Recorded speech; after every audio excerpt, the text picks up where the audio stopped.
Welcome to Backstage Pass. This is the CPCA Advising Podcast. This is super exciting for us. This is our very first episode, and thank you all for checking it out.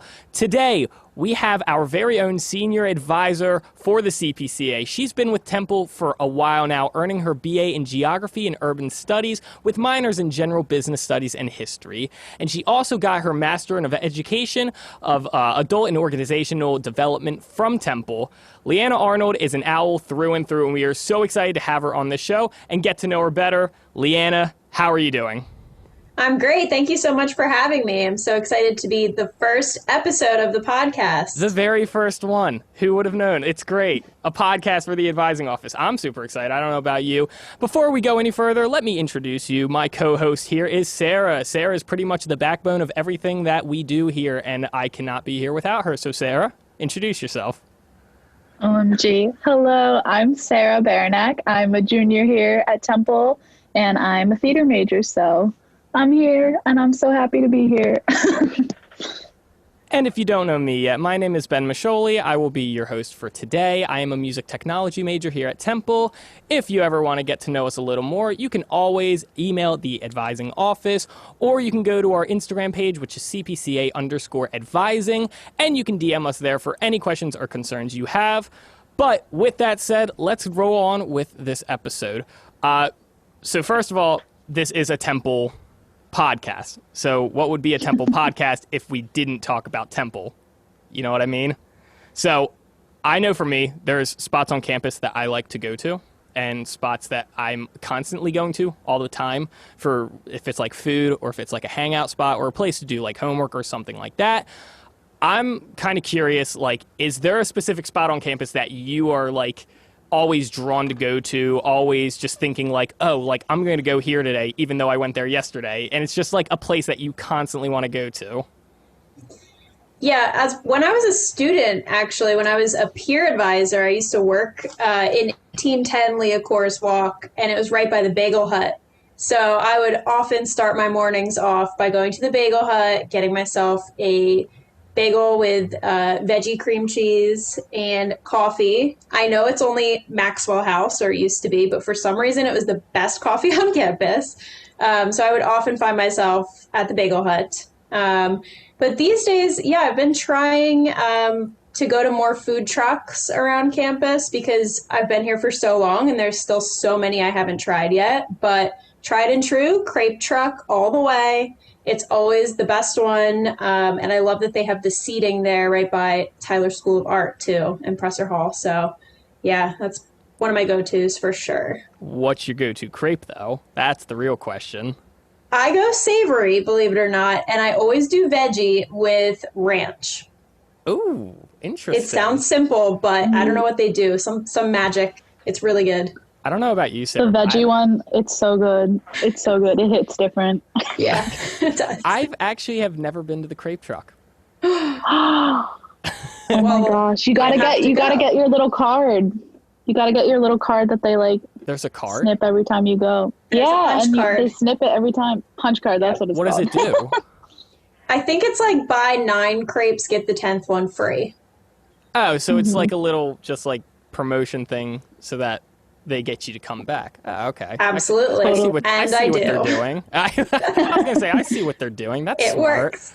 But you know what's funny about the Bagel Hut, because you mentioned that I went there once to get coffee, and I think it was like an egg and bacon sandwich or something, and it was really good. But I don't know. There's something about Richie's that's just a whole lot better. Ooh. See, it's just too far from where I was. Well, where were you again? I was in 1810 Leah Corus, which is across from Fox School of Business. Okay. Now it has a different purpose now, but back in the day. Also, there used to be different owners of the Bagel Hut, I think. So the menu has definitely changed. Okay, yeah. I was going to say, because now aren't there 2 now? There's like the actual Bagel Hut, and then there's I think there's like a truck. Well, there's like there's like a by Tuttleman. Yeah, the Blue Bagel Hut. That's what I call it, but I don't think that's what it's actually called. Yeah, see, I wouldn't know because, you know, I've only gone there once, but it was really good. So I got to give it credit where credit's due, you know. But yeah, so Bagel Hut. What a great place. I think that's a really good spot to go to, actually. The more I think about it, I'm like, dang, that's like a really good hangout spot because they have the seating like right outside. So like that's kind of nice. Okay. I'm vibing with that answer. Yeah, I like it a lot. But you are an advisor at CPCA. You are the senior advisor specifically. With that said, and with how long you've been doing that, what is your favorite CPCA event that you've actually attended? Ooh, event. Well, in the spring semester, before the shutdown, I was able to go to the Love's Labor's Lost show, musical. Oh, yeah. Actually, Sachiko and I went together to support, and it was really fun. It was really fun to see the theater students up there. They're so talented. We had a really great time watching that. I've also gone to the Rite of Swing on Thursdays. They have it every Thursday. We went one time as a team, the whole office went, and that was really fun just to see some of the jazz performers just doing their thing. It was really fun. I'm all about it. Rite of Swing was one of those things that I kind of always stumbled upon. Like, I never actually intended to go, but then I just kind of was like, oh, it's going on. So I was like, yeah, I guess I can go. It's always been really fun, though. I think it's one of the better events that actually happens at Temple, just because of how often it is and how relaxed the environment is. I think that's really cool. Yeah, I totally agree with that. For sure. Yeah. What is that? I've never been. I've never been to Rite of Swing. What is it? Yeah, so every Thursday there's a jazz performance. It used to be, or it will continue to be when we're in person. It's in sort of the lobby of TPAC, the Temple Performing Arts Center. So you just walk in and it's right in there. And every week they have different jazz performers. Sometimes they're students, sometimes they're alums, sometimes they're professionals. But it's just a really cool time to listen to some jazz. I think they're from like 4 to 6 or 4:30 to 6, but they've actually been streaming them every Thursday. So you can still get your jazz on at home and enjoy. Oh my gosh, that's awesome. I'll definitely have to check that out. It's really neat, to be honest. I've never really been a fan of just sitting down and listening to jazz, but honestly, ever since coming to Temple, it's always been like this is nice. Like, it's really good to just hear other music and just hear actual musicians play it. I don't know. I think Rite of Swing's really fun. But Temple University. The one thing about Temple University, obviously, is that it's in Philadelphia, which is a whole city around us right now, as we speak, really. I know personally for me that I've been fortunate enough to get the chance to actually become well known with a lot of the area in Philadelphia, more than I ever did, just because before I always lived in like a suburban area where there was really not much around, but I also couldn't get around very often. So it was just very bland, a very boring area. But, once moving into Philadelphia, and I'm sure a lot of the students that might be watching this can relate to this, that don't currently live in Philadelphia, or like they didn't grow up in Philadelphia, that once you actually start living here, it's like a whole new world in a way. It's really cool to be able to go out on your own and be able to discover new things, because there are so many different neighborhoods, so many different just experiences that you can really have in Philadelphia. One thing that's always really interested me in a lot of different people that come to Philadelphia are some of their favorite places or some of their favorite experiences that they've ever had. And since you've been pretty familiar with Philadelphia for quite a decent amount of time now, with all of the experiences you've ever had, are there any ones that stick out to you? Any favorites? Any maybe interesting but not a great time? Like anything like dramatic, anything like that? Anything juicy for the listeners? Oh, juicy. I'm just trying to think. I mean, yeah, I've been in Philly for about a decade now, which is, a pretty long time. I feel almost like a Philadelphia, not native, but definitely a resident by now. I grew up in a similar way where I was in the suburbs. I wasn't close enough to really go to a city very often. So coming to Philly was definitely, an eye opener for me. Just so much to do. trying to think. I mean, I lived in Fishtown area for quite a while.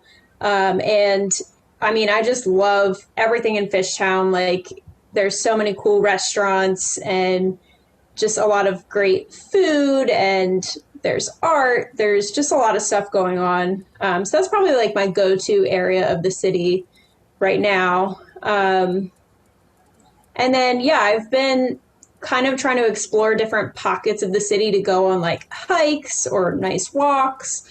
And I found this one area. It's actually part of Fairmount Park, I believe.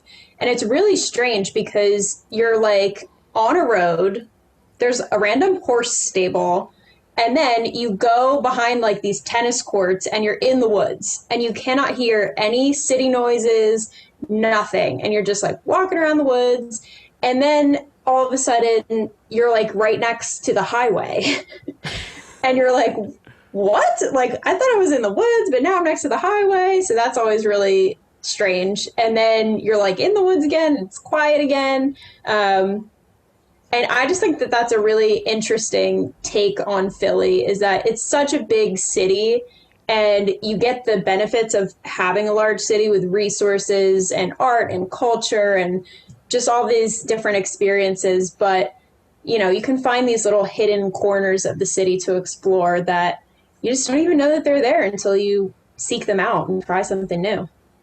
Yeah, totally. You mentioned Fishtown, which is cool because I've been to Fishtown at this point a handful of times because now actually, let me phrase it like this. I don't exactly know the exact boundaries of what defines Fishtown versus like Northern Liberties, for example, because I know they're kind of like, I know Northern Liberties is right beneath it, but I actually work at a venue, or you know, I did work at a venue when things were normal. When it was open. When it was open.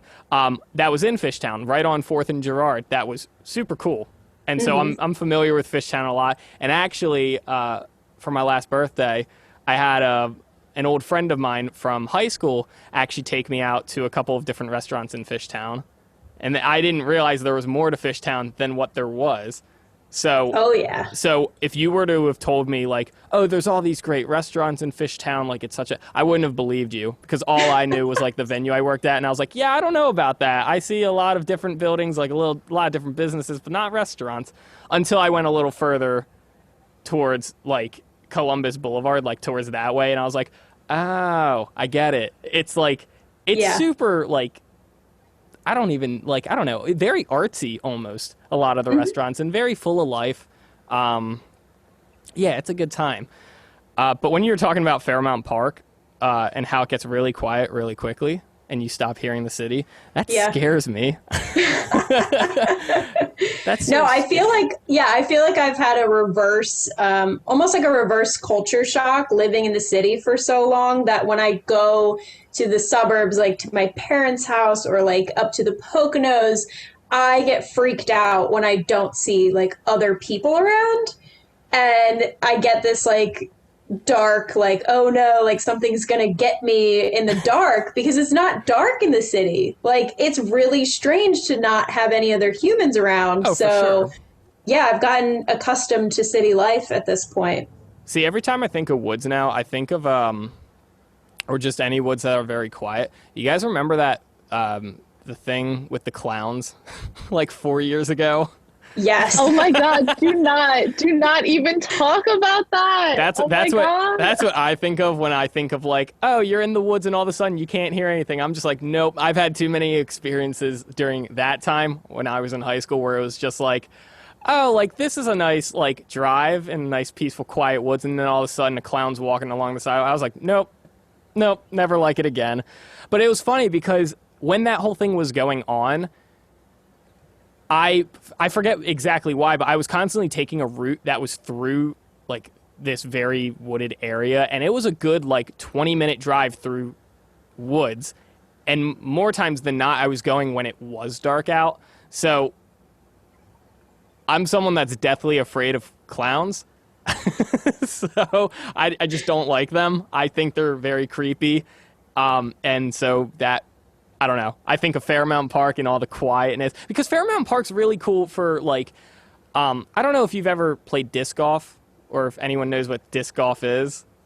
I've seen the cages. I don't know what they're called. The goals, whatever, the whatever they are. nets. The nets. Okay, I've seen the nets on this walk. Actually, so I've seen it, but I have not personally played. It looks I was fun, gonna say because I hear the course there is really cool. I've always wanted to play there because I love the game, but I just have never gotten the chance. But I hear it's great at Fairmont Park, so I don't know. I just wouldn't want to do it at night. Definitely not at night. No, I'm not a fan of clowns, and that's what I always think of when I think of Darkwood. So Now I'm going to think of clowns next time I go hiking. Thanks, Ben. Oh my God. just you got to always be aware that it may happen again someday. I don't know. Oh boy, that's what runs. There's always through my a head. first for every news story, right? I mean, kinda. But yeah, no, I hate clowns. God, they scare me so much. But yeah, so let's get away from clowns. I don't like clowns. Clowns are weird. I don't know. But yeah, so Philadelphia, great place. Lots of great places. I loved that a couple years ago that they finally built the biggest Wawa in Philly because I don't know about you guys, but Wawa is pretty much my life. And I can go grocery shopping there. I can get dinner there, breakfast there, and I'm okay. I think it's a great place to have. But real quick, I got to ask, Wawa or Sheets? Wawa. Of course, Wawa. Okay, but Leanna, do you know if/when we are actually getting a Wawa for Temple? Like, I'm sick of this. I need a Wawa. I Well, we can't don't do have a this all the way Sheets to a either. Wawa. Actually, I've heard that we can't get a Wawa I heard that too. There's some because we have an agreement with 7-Eleven. 7-Eleven, right? That's Right. yeah. I always thought that. I was like, there's too many of Sevs around here to have a Wawa. I think, but I just want to get my mac and cheese and not have to take the subway. Imagine the chaos that would erupt when, or if, Temple were to ever announce that they were getting a Wawa. Students would lose their minds. I mean, the only benefit would be the Chick-fil-A line might be shorter then. Oh, I don't know. I'm okay with the Chick-fil-A line being long. It just stops me from going there.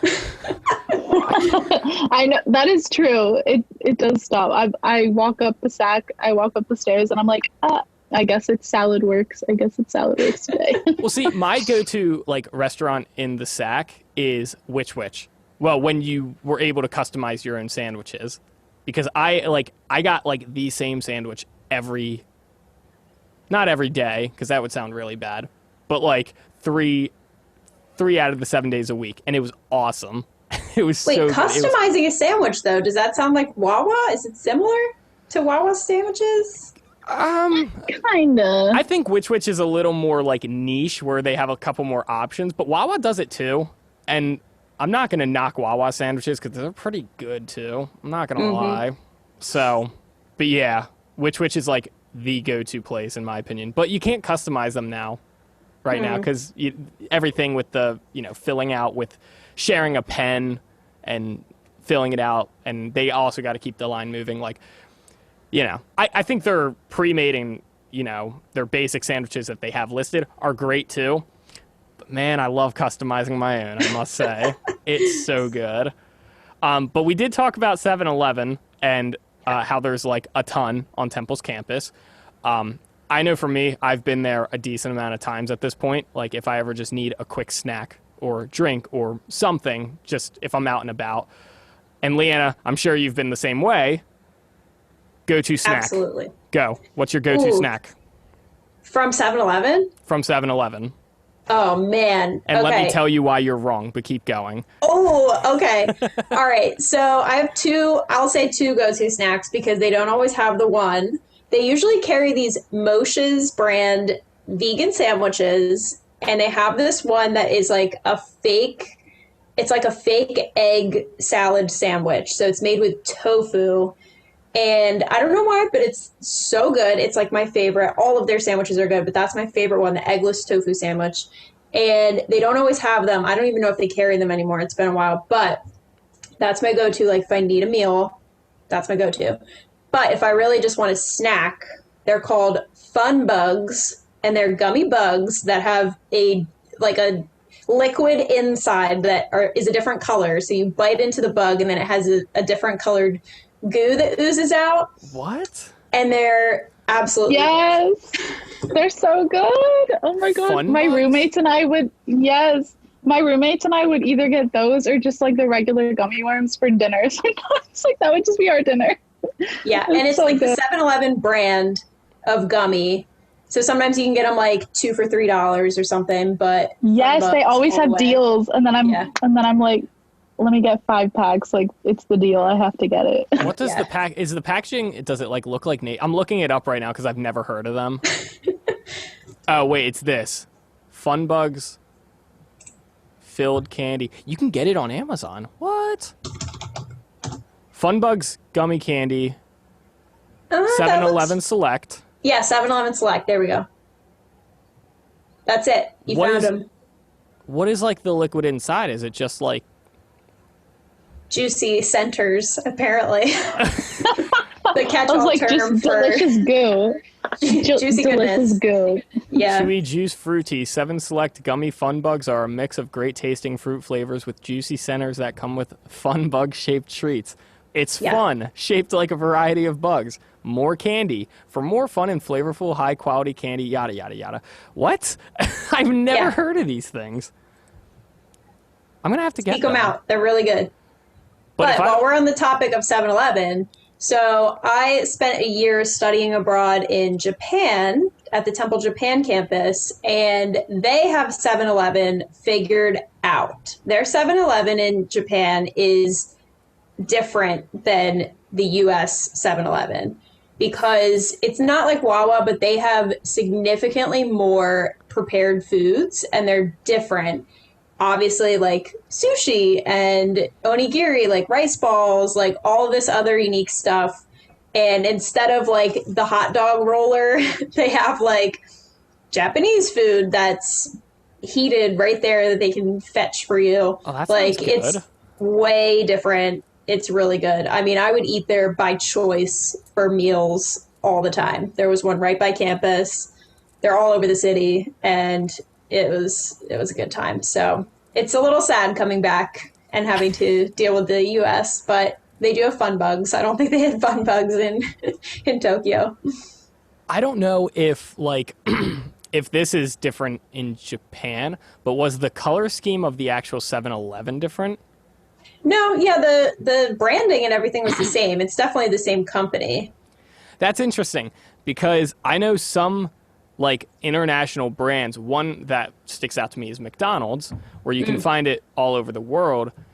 It's not red and yellow, like in certain parts of the world. Actually, in a lot of parts of the world, like that's like a very North American thing.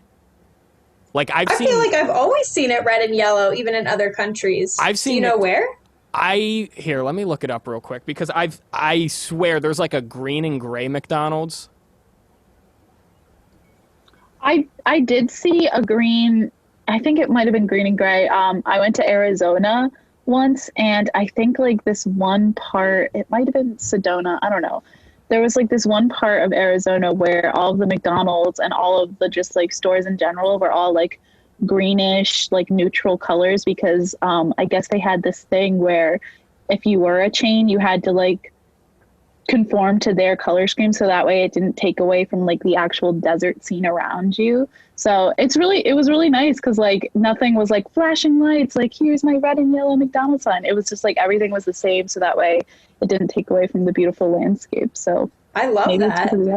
I was yeah, gonna it was say, really cool. Germany, they have green and gray McDonald's. I think the arches might stay yellow, but from what I'm looking up right now, it looks like a lot of like German McDonald's.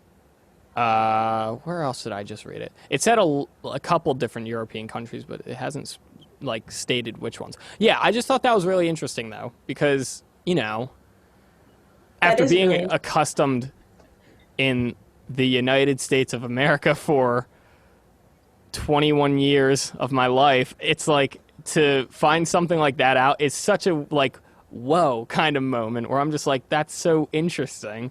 But I thought maybe Yeah. it was the same with 7-Eleven, but no, No, that's I think kind it's of neat. pretty much the same look.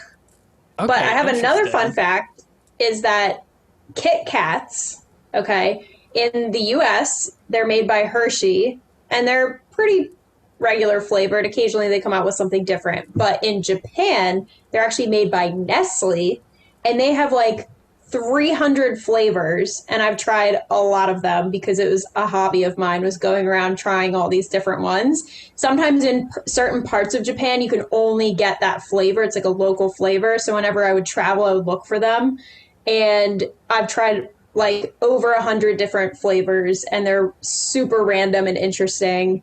My favorite one was a royal milk tea flavor, and royal milk tea is like a drink. What?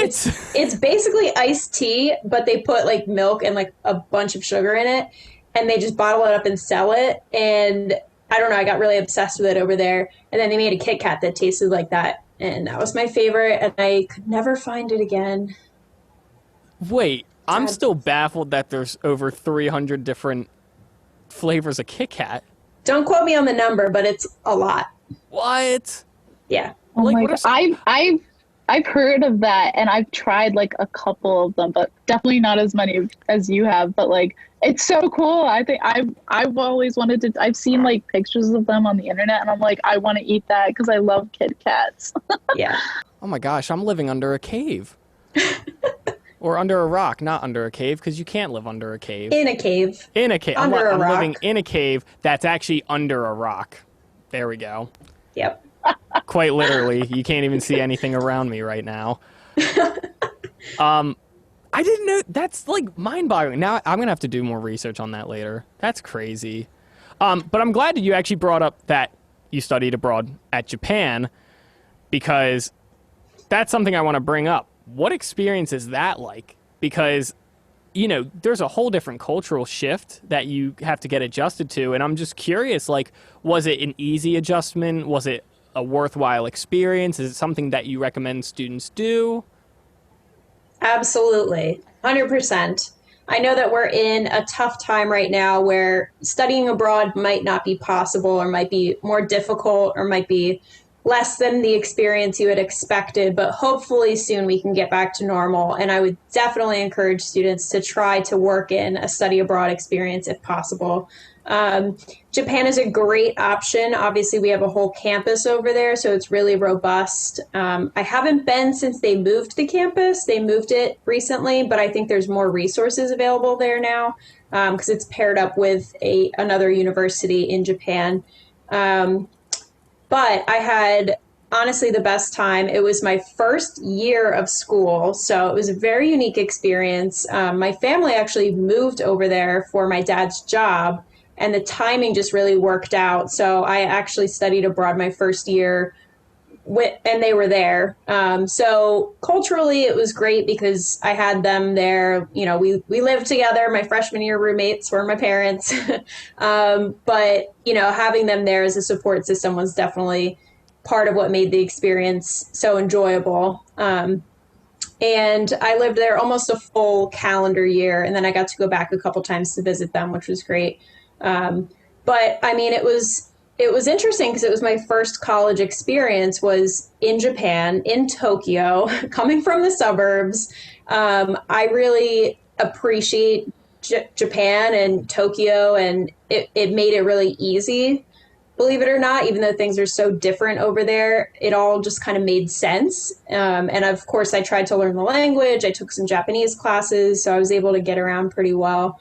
But oof, their subway really puts SEPTA to shame. It just works really well. It goes everywhere you need it to go. It's on time. It's great. So actually, I had the biggest cultural shock when I came to Philly because I'd never lived in Philly before. I'd been here a few times, but you know, moving from Tokyo to Philly was a really different experience. So it took me a little bit to adjust to Philadelphia and living in a U.S. big city for the first time. But it just really was such a unique experience. I studied things that were different than I would have studied here. I met people, interacted with people that were so different from me or from the people I knew in high school growing up. It's truly once in a lifetime experience. Like, when else are you going to be able to just pick up and go move somewhere for a couple months or for a year and be able to travel and not be tied to a work schedule? You know, it's much more flexible when you're a college student. So how were the classes over there? Was there like any significant differences? Would you say more or less they were the same? Yeah, they were smaller. So I don't know exactly what the classroom situation looks like now, but it's probably pretty similar, where the classrooms could only hold maybe 30 students in most of them. So by nature, they were all pretty small. And back then, it was about half actual like native Japanese students who wanted to pursue a full American degree through Temple. So they were going to be there for 4 years. And then there was study abroad students from all over. And there was other international students from all over the world who came there or had been living there with their family and went to high school in Japan, but they were from all over the world. So that was really interesting to just be in the classroom with, you know, maybe I was the only American student or there was only one or two other American students in the room. Definitely was very, very interesting. And I think too, so I started as a business major and I took a lot of business classes and gen eds over there. But I also took this history course, and it was a history course, but it focused a lot on geography and the importance of knowing where things are, especially in context in history. And I just hadn't really studied geography growing up. I had changed schools at one point. My family moved, and I think I just like skipped the whole geography thing, like learning the states and capitals and all that. I don't know. I just never learned it for any reason. But yeah, just taking the time to actually think about how the world is laid out and how that impacts history and politics and relationships between countries, it really opened my eyes. And I think living in a big city too, it turned me on to that urban studies part of the major. And that's ultimately what led me to change my major into geography and urban studies, because I just loved, you know, learning about the world and thinking about spatial relationships. I've always been fascinated about studying abroad, whether it's to, you know, Rome, Tokyo, or if you're just going to study across the country, but still with Temple, because I know for me personally, I still have the opportunity if it, you know, becomes available for next semester or have be it. I know that the FMA program does something for film where you can actually study abroad or across the country for film classes, and you actually go to like studios and stuff like that. But I've always been like, man, like I feel like going to Tokyo or Rome would just be super cool. Like such a different, surreal experience. I'm sure of it. And I mean, just from you talking about it, Loki, I kind of want to go grab my plane ticket right now. I think it'd be great. I really am so happy that you just said everything you just said. Yeah, I mean, this is definitely coming from my perspective of studying abroad there, but just a hint for when Sachiko's episode comes up. She's actually from Japan, and she worked at the Temple Japan campus, so everyone tune into her episode if you want to hear more about that. I'm sure she'd love to talk about it. But yeah, that experience was just amazing. And then I actually got to go to the Temple Rome campus. A couple of years ago, they had a program where they were sending advisors either to Japan or Rome to visit the campuses to get a more hands-on experience. And I was lucky enough to be chosen to go in the first group.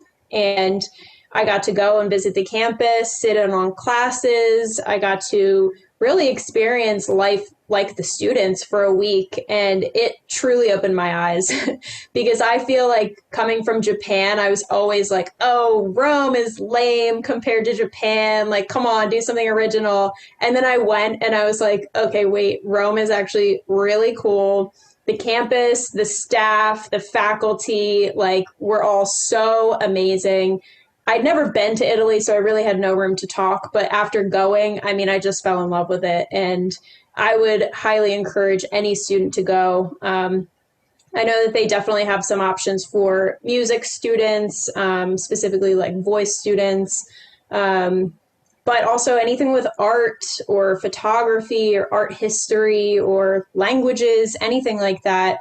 They definitely have a lot of really unique coursework that you can do there. And, then you're in Europe and it's a super short trip if you want to go anywhere else in Europe. If you want to go check out the green McDonald's in Germany, it's really not that far. So, yeah. See, that's what I'm doing. I'm going just to see the green McDonald's. I knew it. Why else would I go? Duh. All right, let's take a flight back to Philadelphia real quick. If we must. Yeah, I guess we will. A little birdie told me that you are an animal lover. This is true. Have you been to the Philadelphia Zoo?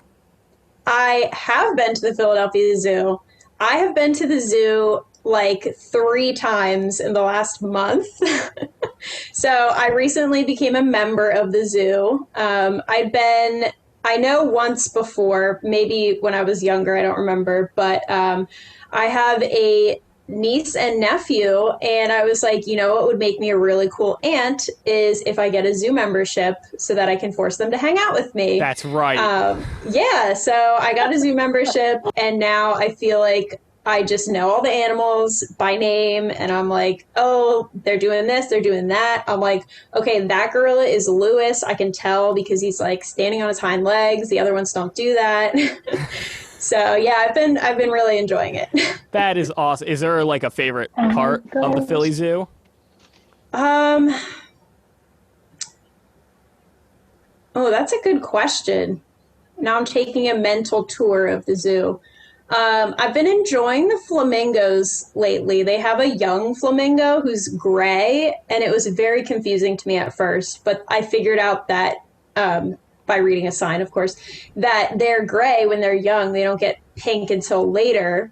But they're just really weird looking animals. And sometimes they, usually they stand on one leg and pull the other one up, but sometimes they actually sit, I want to say like they're on their knees, but because their legs are like backwards, it's like their legs come down and then they go forward. Instead of normally when we're sitting on our knees, like our legs will go behind us. So it's really interesting because it doesn't make sense. And the other ones that don't make sense to me are the giraffes. Because giraffes look like a little kid drew them and someone was like, great idea, run with it. And they just made the giraffe and they were like, did we do that? Did we do that right? And the answer is no, but they're great. I loved the giraffes. When I was little, I actually when I went to the Philly Zoo, like the first time, I threw my sippy cup into the giraffe, like when I was like 1, and everyone was like, ah, and the zookeepers had to like run around and get it. But I think I just was like, I want them to drink. I want them to have this juice. You were doing it for a very It was for the giraffes. It was for them. It was for a good cause. You thought they were thirsty. I totally get it. I'm all about that kind of attitude. I haven't been to the zoo in a while, though, but the giraffes are awesome. Did you know that giraffes, when they eat leaves off of a tree, they don't actually eat them, but they slurp them? They slurp them? So, like they don't chew them? I don't think so. I think they just slurp them. It just goes down their long throat. Weird. I know. They, like, I don't know. That was just one of those fun facts that I've always known about giraffes. I don't know why. Huh. It was like one of those things in high school that I'd go up to people and be like, did you know giraffes slurp leaves? I bet you didn't. I like that they have purple tongues. Their purple tongues are cool. I'm like, they do have purple tongues. I want a purple tongue. Yeah, having a purple tongue would be kind of cool. Yeah. Oh, well, I guess I'll stick to being human, though. I guess it is what it is. You can get a purple tongue from your Fun Bug 7-Eleven From the Fun Bug candy. Yes, from the Fun Bugs. I definitely got to get those, for sure. I haven't been to the zoo in a while, though. Like, I really want to go back. Is it, still open, or...?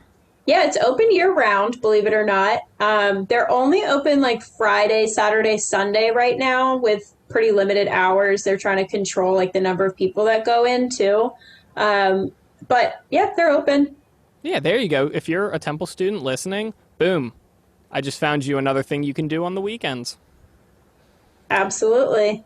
I was going to say, the only connection I have to the Philly Zoo right now is I used to work at a summer camp where I taught children how to play certain instruments, and then we put them together in a band, and then they perform for their parents. And this one student I had came up to me. He's like, "Hey, Mr. Ben." I was like, "How you doing, Jimmy?" And he's like, "I'm going to make a deal with you." I was like, "All right." And he's like, "You buy me a half-gallon of ice cream, I'll get you a free ticket to the zoo." And I was like, "What?" First of all, And did he?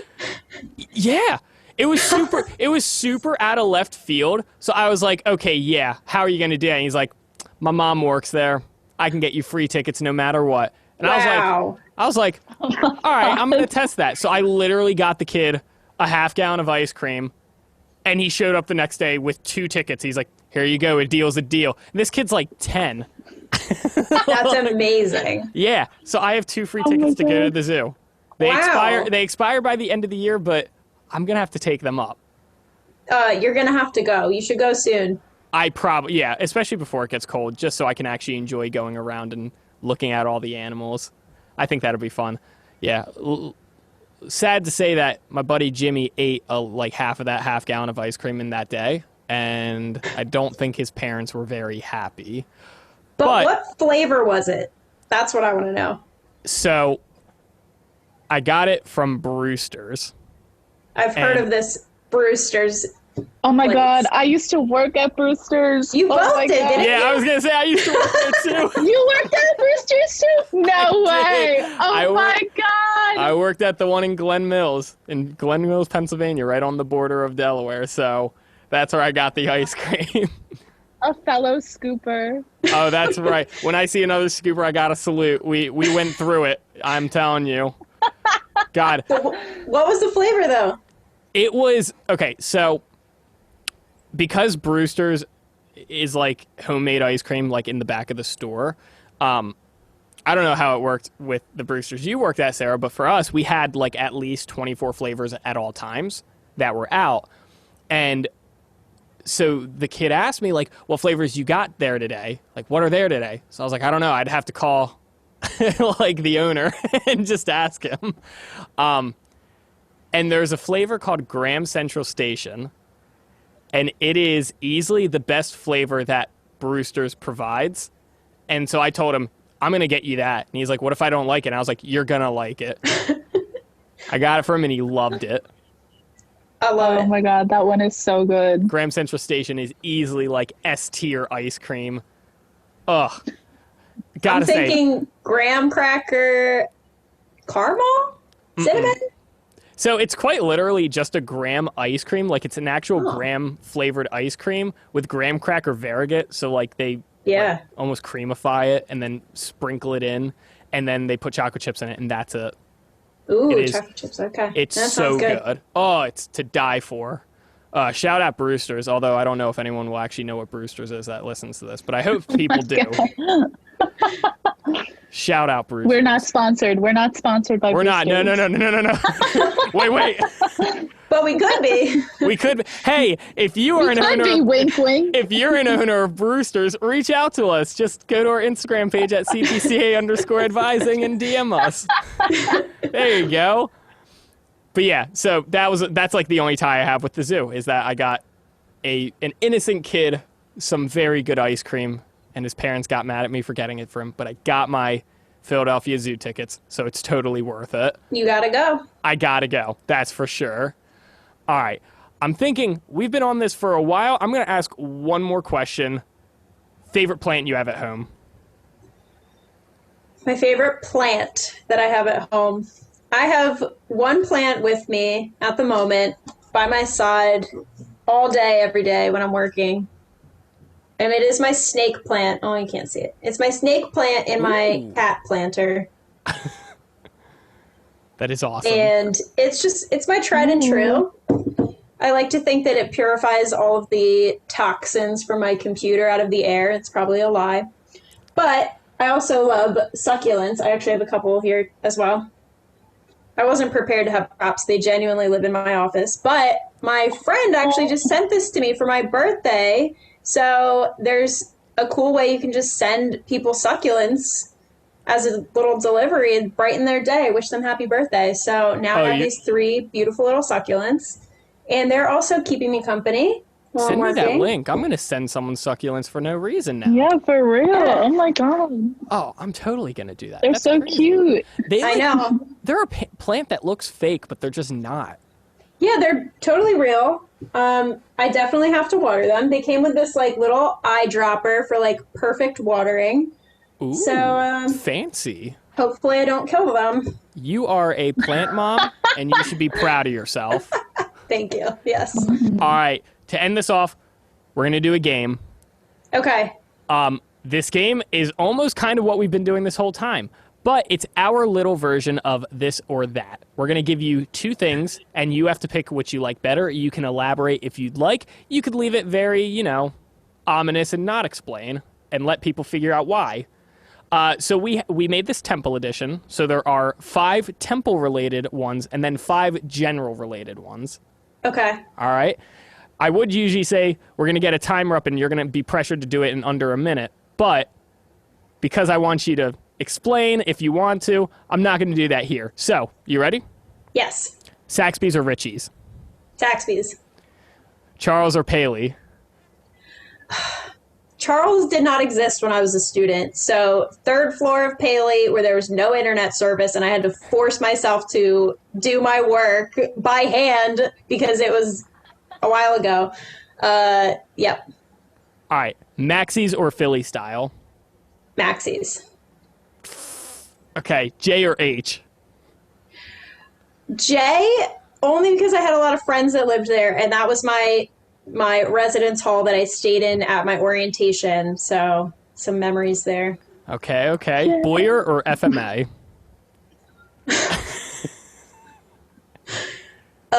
This determines who likes you and who doesn't, Leanna. Pick wisely. Oh, no. Oh, gosh. Well, I would have to say FMA because I don't think I could ever be talented enough to get into Boyer. All right, just because of that, you're good. Movie or book? Movie. Come on. Coffee or tea? Coffee. Candy or chips? Chips. Football or basketball?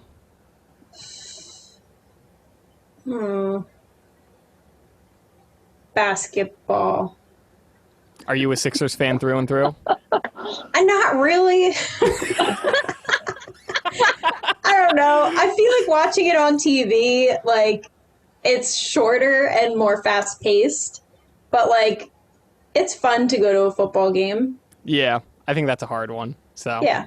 Netflix or Hulu? Ooh. I have both, and I use them for different purposes because Hulu has, like, things that are on TV right now, but they have ads because I'm cheap. Same. Netflix doesn't have ads, but it's not the new seasons of stuff, but they have a lot of good content there, too. I honestly go back and forth. I would have to say Netflix is probably my go-to, though. I was about to say, if you're on an island and you have a TV, but it only allows you one app, yeah, which would it be? Netflix. That's good to know. And because of the Halloween spooky season that's coming up, the last one, chocolate or fruit-flavored candy? Chocolate. Oh, wow. No question. I was expecting more of a debate there. Wow. I was expecting a serious, I don't know, but wow, we're just going for it. Chocolate right away. Okay, fun bugs are like an everyday item, but like if I'm looking in my plastic pumpkin, I want it to be full of chocolate and only chocolate. You're telling me you don't want to see fun bugs in your Halloween basket? I mean, if they made fun-sized fun bugs and they were like distributed, of course, but chocolate. Chocolate through and through. Well, yeah. I'll make sure to get you some chocolate next time I see you. Thank you. There we go. Well, everyone listening, thank you so much. We are Backstage Pass, the CPCA podcast, the first episode done. We did it, guys. Woohoo! Leanna, thank you so much for being our very first guest. Thank you so much for having me. Thanks to everyone tuning in. And yeah, you guys are doing a great job. So proud of you. That's right. If you'd like to see more content or stay posted on anything that Backstage Pass is doing, you can go ahead and follow the CPCA Advising Instagram, which is at CPCA_advising. That way you are up to date on everything going on. And stay tuned. Our next guest will be coming up hopefully next week. So we'll see you guys later. Thank you guys so much for joining us.